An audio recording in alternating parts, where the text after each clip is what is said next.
Ce colloque s'inscrit dans le cadre des activités scientifiques de notre labo de recherche, donc le CRELAC, et c'est la 3e édition.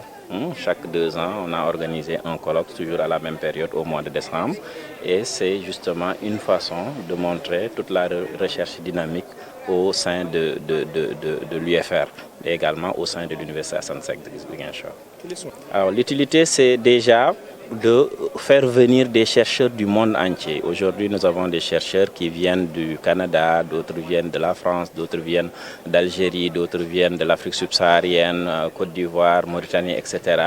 Et c'est d'abord dans l'échange de connaissances que se situe le premier enjeu. Le deuxième enjeu, c'est que nous mettons toutes ces connaissances-là au service des étudiants.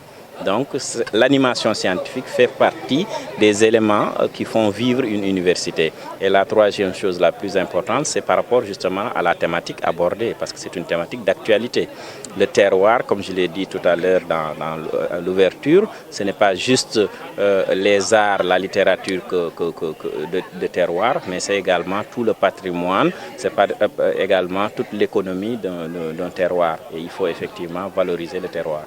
Il y a quelque chose que nous n'avons pas assez dit sur les universités, sur la fonction des universités, c'est que les universités ont une fonction de service à la communauté.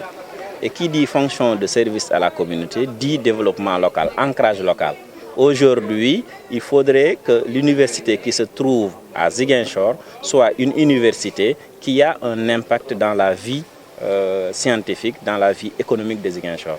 Quand vous organisez un colloque, il y a un détail très simple, c'est que vous faites venir des gens dans des hôtels. Vous faites marcher un peu l'économie dans ce sens. Compte tenu maintenant de toute la dimension scientifique que nous avons déjà annoncée, il y a beaucoup d'intérêt à organiser justement un colloque à Ziguinchor quand on connaît vraiment l'enclavement de la région naturelle de Casamance.